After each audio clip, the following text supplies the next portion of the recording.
Hello dear users, welcome to this session. I am going to cover indemnity and guarantee in this session. My name is Dr. Lata Rani and I am Associate Professor and Program Anchor of Delhi Skill and Entrepreneurship University. So this is one of the special contract. So by this time you must have understood what is contract, what are the general contracts, what are the clauses of the contract, and what are the different elements that are required to perform a valid contract.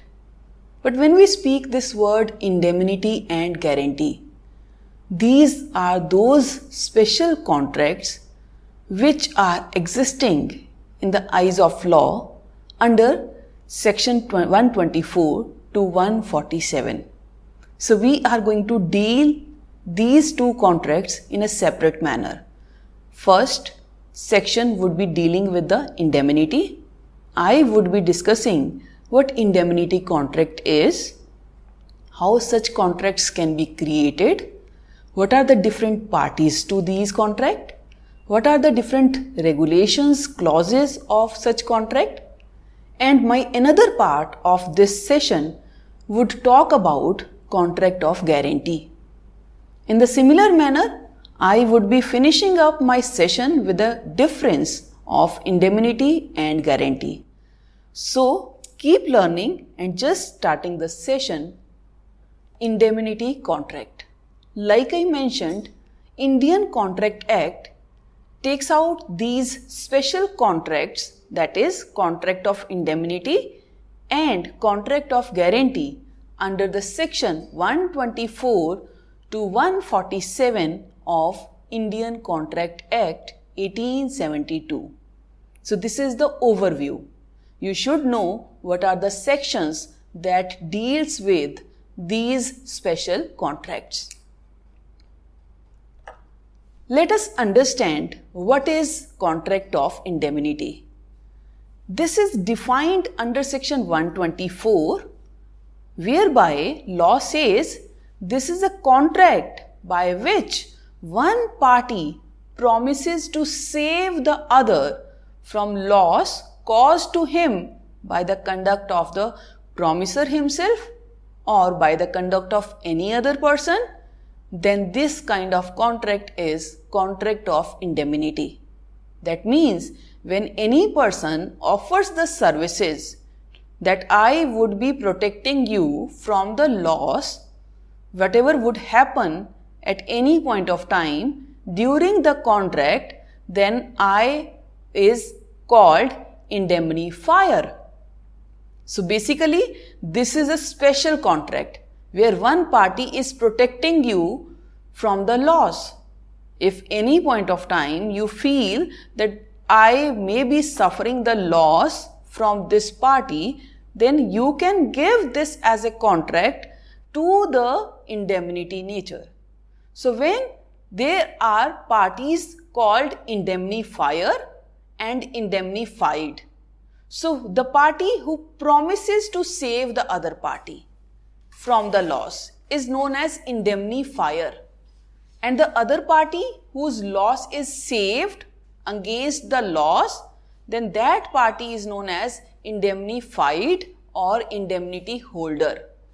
So I would be explaining this with the help of example. For example, A may contract to indemnify B against the consequence of any proceedings which C may take against B in respect of a sum of rupees 5,000 advanced by C to B. In that consequence, when B, who is called upon to pay the sum of money to C, if he fails to do so, C would be able to cover the amount from A, as A is a indemnifier. So the one who is giving the promise, yes, I would protect you from this loss, and if loss happens, I would be saving you from that loss, then I am called indemnifier. So we can say indemnifier is a promiser and whose loss is protected, whose loss is saved that party is known as indemnified or indemnity holder. Or I could take this example from the angle of a company. For example, there is one shareholder who is Mr. X. So X, a shareholder of a company, has lost his share certificate. Then he applied for the duplicate. Company agreed to issue the same on the term that X will compensate the loss wherein any holder produces the original certificate. Then this is a contract of indemnity between X and the company. So here X is giving it a promise that if anything happens with this original certificate, I will compensate the company. So X is a indemnifier, promiser, and company is a indemnified, indemnity holder or promisee. Look at this picture. When we talk of objective of contract of indemnity, it means one contract which is giving you protection to save you from unanticipated losses, cost, right? Look at this picture whereby the company, that is fire insurance company, has given a guarantee, right? Given a promise that do not worry, if anything happens to your company from the fire, I would be bearing the loss. So look at this, the one who is promising is insurance agent. Look at this picture. Insurance agent is performing the role of indemnifier, promiser, and the client whose loss is saved, then that client is indemnified, indemnity holder or promisee. Now, you should know clearly what are the different parties to the contract of indemnity. One party who is promising you to save you from the loss, from the unanticipated situations, from unforeseen situation. So first party is called indemnifier or promiser. So who is promiser? A person who is promising the client to protect him from the losses of emergency nature, unanticipated nature, unforeseen nature. So the one who is promising to protect another person from the loss, that person is called indemnifier. Second party is known as indemnified or indemnity holder. So he is the person whose loss is covered or who is compensated by this. So when we say insurance company is an indemnifier. Insurance company is a promiser because that is promising to bear the loss of a client. And client is a promisee, indemnified or indemnity holder, as his loss is protected. So whenever you are taking any kind of insurance, you are paying the premium, you are paying the cost, then you are actually trying to escape from the loss. So this is a special type of contract. These contracts are not normal contract. These are special because one person is taking the charge of your object to protect you from the losses. So escaping your loss liability is taken care by indemnified. So indemnified is whose loss is saved. Indemnifier is who is promising to save you from the loss. So there are two parties and one contract. What are the essential features of contract of indemnity? Now these 5 points. Number one, there are two parties. One is indemnifier, another is indemnified. So like I mentioned, indemnifier is a promiser who is promising to bear your loss against the object. And indemnified is the one whose loss is protected, saved against any object. Second, protection of loss. This is a contract which is entered for the purpose of protecting the promisee from the loss. So loss may be caused due to the conduct of the promisor or any other person. So it does not mean if promisor is at fault, only then he will bear the compensation and amount. The loss may happen, and if that happens, then in that case promisor has to make that loss as good. Third, it may be expressed or implied. The contract of indemnity may be expressed through the written words, through the spoken words, or it may be by the custom, right? So implied, that is inferred from the conduct of the parties, circumstances, customary usage of the particular case. So when it is implied or expressed, loss protection is the main feature and clause of contract of indemnity.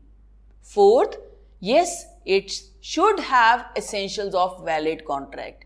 So we cannot ignore those section 1 to 75 of Indian Contract Act 1872. They are very much applicable to these contracts. That means when we talk of essential, we must know legal object, capability of contract, he must not be a minor, he must not be of unsound mind, consent should not be induced by coercion, undue influence, fraud, misrepresentation, mistake. So all those essential elements must be present in this contract. And last, number of contracts. Only one contract, that is between indemnifier and indemnified. Or I may say in a simple language, one contract between promisor and promisee.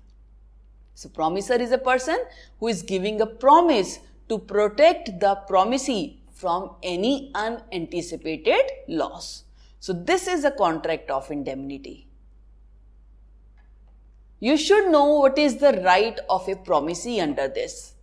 So promisee, as per this contract of indemnity, can ask for these three things from the promisor, because promisor has given a promise कि whatever damages would happen, whatever cost would incur, whatever loss would happen, that person will make it good.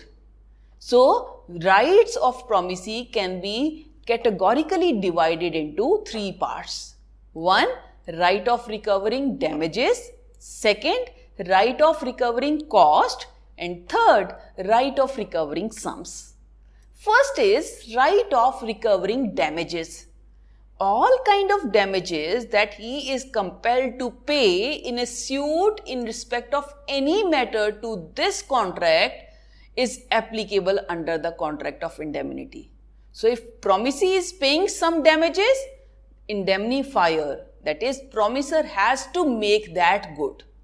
So in case he is paying damages for pertinence to this contract, indemnifier has to bear that damage. Second, right of recovering cost. Any kind of cost that promisee is compelled to pay in bringing, defending, or in contravention of the orders of the promisor, or has acted as it would have been prudent for him to act in the absence of contract of indemnity, the promisor authorized him to pay that suit, incur those costs. All those costs have to be borne by promisor later on. So if promisee is using his wisdom, he is making the payment to attorney, paper or decree charges, whatever charges cost he is incurring, he has to make that good as well. Third right is right of recovering sums. All kind of sums which promisee has paid under the terms of compromise. In case of any suit, if this compromise was not contrary to the order of the promisor, then promisor has to make that good. So he has to bear all these charges, that is damages, cost and sums. When we would be identifying the commencement of liability of a promisor, when he would be eligible to pay those losses.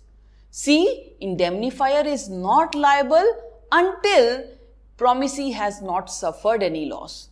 So for example, I have taken a insurance of car, right? So car insurance for 5 years. For example, I am paying the premium to the company, but once 5 years is over and nothing has happened to my car, then insurance company will not make any kind of loss into good. But yes, if anything happens to my car within those 5 years, then insurance company, that is promisor, that is indemnifier, will make that loss as good. So you can take the example of AMC. These days companies are taking the contract of annual maintenance contract, whereby if anything happens to the maintenance part, say company has taken up this contract whereby charges are paid well in advance for that AMC. So for that 1 year, if anything happens from the angle of maintenance like electricity issue, plumber issue, gardening issue, lift issue, all those losses will be made good by those company. But for that year, so AMC, annual, indemnifier is not liable if indemnified has not suffered any loss. So till the time any loss is not there, there is no liability of promisor. Second, you should understand indemnified can compel the indemnifier to make good his loss although he has not discharged his liability. So till the time contract is there, then by that time if anything happens in terms of loss, in terms of cost, in terms of damage, in terms of sums, then promisor has to make that good. So here I would like to quote one of the most leading important case, Ganjan Mahareshwar versus Moreshwar Madan. This was the case of 1942, where an observation was made by the judge that if the indemnified has incurred any liability and the liability is absolute, so he is entitled to call upon indemnifier to save him from the liability and pay it off. So any kind of liability regarding that object which is part of the contract of indemnity, then promisor can be called to pay off that liability. Now I would like to conclude the topic contract of indemnity. It is a special contract, number 1, in which one party to a contract, that is promisor, indemnifier, promise to save the other, that is promisee or indemnified, from any loss caused to him by the conduct of promisor himself or by the conduct of any other person. So these are the special contracts. And what are the different sections that are applicable? Section 124 and section 125 of Indian Contract Act 1872. I would move to the second part of this session, that is contract of guarantee. Before starting this contract, I would like to define through the example. Look at this picture. You are understanding there is Mr. A, there is Mr. B, there is Mr. C. A is principal debtor, B is known as surety, C name is creditor. And he is a dealer also. So dealer is going to sell the car. So what surety is saying? Oh, dealer, please give a car to my friend. If he will not make the payment, I will pay. So surety has started the contract. So he is promising to discharge A's liability in case of default. So I am referring a contract of guarantee through this example. Let us understand. Contract of guarantee is defined under section 126. This is again a special contract to perform the promisee or discharge the liability of a third person in case of his default.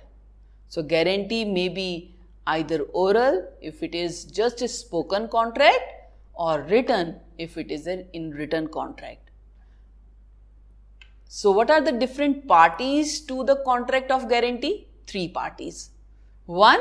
Surety. 2nd. Principal debtor. 3rd. Creditor. First person is very, very important. He is the one who is giving the guarantee. So he is known as surety, guarantor. So he is taking up the responsibility of the debtor on his own shoulders. So principal debtor is a person in respect of whose default the guarantee is given.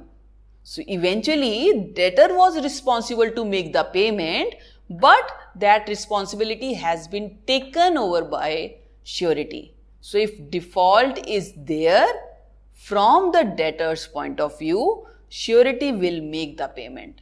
To whom? Third party is called creditor. So whom guarantee has been given is known as creditor. So look at this example once again. Here debtor is Mr. A and he wants to have that car from the creditor. Creditor is thinking to give it to A. Eventually in midway between A and creditor there is one person, that is surety. Surety is saying, please give a car to my friend. If he will not make the payment, I will make the payment.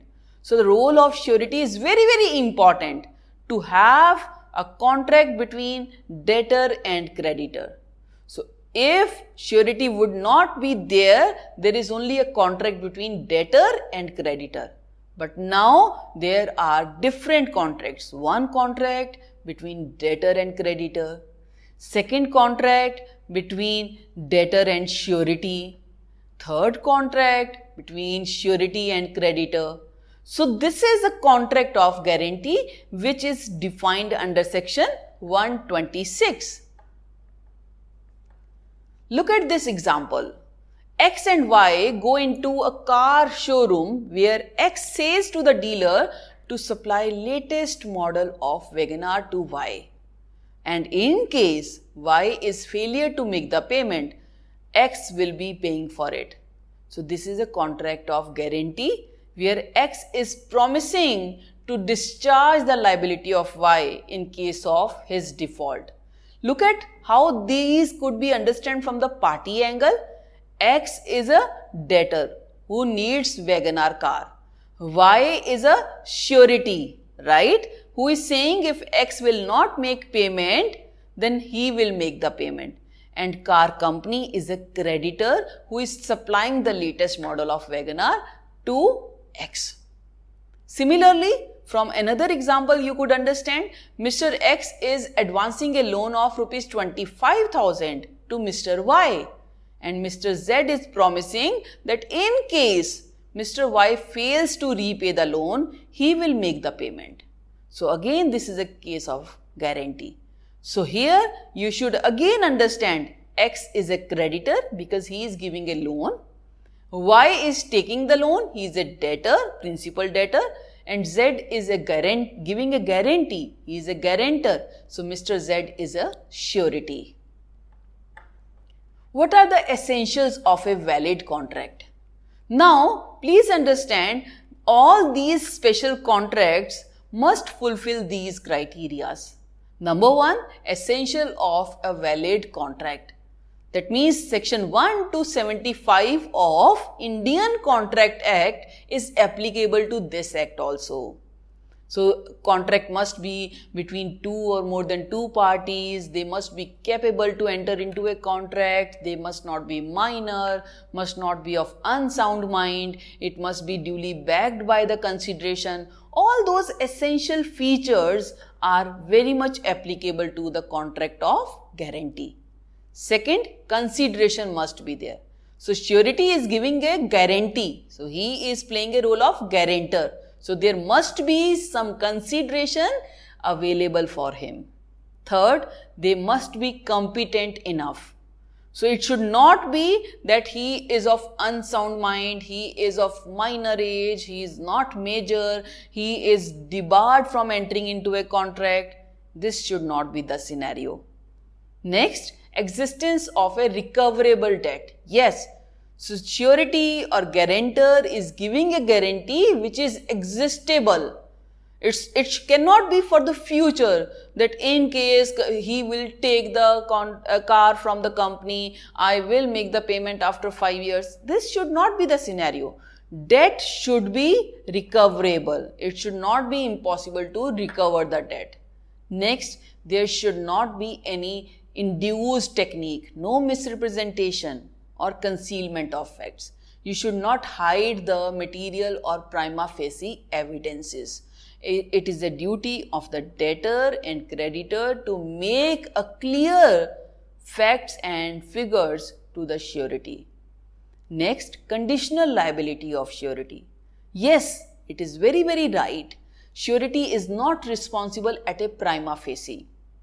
The primary liability is of debtor only. In case debtor defaults, debtor does not make the payment, then the liability of surety starts, exists or matures.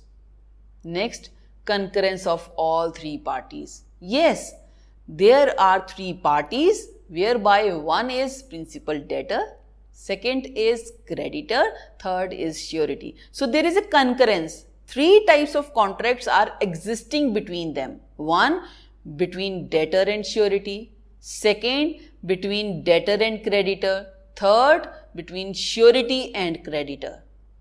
Last essential is mode of creation of contract.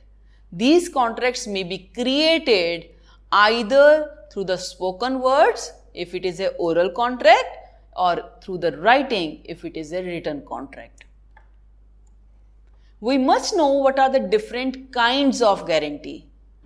These 9 are different types of guarantee. One, absolute guarantee. That means surety is giving a guarantee without any stipulation, without any condition, without any attachment. Absolute is, I will make the payment if debtor defaults so. So there is no stipulation attached. Second is conditional guarantee. Yes, that is dependent upon contingency. That means in case anything happens, then he will make the payment. So his stipulations are dependent upon certain situation. So these kinds of guarantee are enforceable when contingency along with the default happens. Third kind of guarantee is retrospective guarantee. Retrospective guarantee is the guarantee which is given for the existing debt, which is at present. Fourth kind of guarantee is prospective guarantee. This kind of guarantee is given for the future debt. Fifth is limited guarantee. So where guarantee has been given only for single transaction, right? So that is limited. Sixth is unlimited guarantee, which is given to the series of transaction as to time, as to amount, it is unlimited. General guarantee, which is given to masses at large, to public at large, where public can have participatory mode. Special guarantee, which is given to specific clause. So for example, I am actually a guarantor and I am giving a guarantee to protect the loss of those people who are associated with the government organization. So I have put a bar that only government employees can approach me and I can be guarantor for them. So this is special guarantee. And last is continuing guarantee, which is extended to series of a transaction. So one transaction, second transaction, third transaction. So when there are many transactions of particular contract, then all those transactions are part of a guarantee contract, then this guarantee is known as continuing guarantee. Next, we are going to start difference between contract of indemnity and guarantee. This is the important topic. When I say indemnity, there are two parties whereby promisor is going to compensate the loss to promisee if that occurs. Guarantee is where three parties are involved and surety will take the responsibility of a debtor in case of his default. And indemnity is covered under section 124, guarantee is covered under section 126. Third difference is parties. There are two parties under contract of indemnity. One is indemnifier, second is indemnified. Guarantee, there are three parties: creditor, debtor and surety. Number of contracts. Under indemnity, there is only one contract between indemnifier and indemnified. But in the case of guarantee, there are three contracts. Between debtor and creditor, 1. Between debtor and surety, 2. Between surety and creditor, 3. Now, degree of liability. Under the contract of indemnity, the promisor liability is primary. He has to make the loss good. Whereas in the case of guarantee, the liability of a surety is secondary. Purpose. The contract of indemnity is to compensate for the loss. Whereas the purpose of contract of guarantee is to give assurance to the promisee. Next difference is maturity of liability. So, contract of indemnity will work when there is a loss. And in the case of guarantee, liability is already existing, right? Thank you so much. With this, I conclude the contract of indemnity and guarantee that these are the special contracts covered under section 124 and 126 of Indian Contract Act 1872, and one must know these special contracts are helping the main party to protect from the loss or protect from the liability. Thank you so much. Keep learning.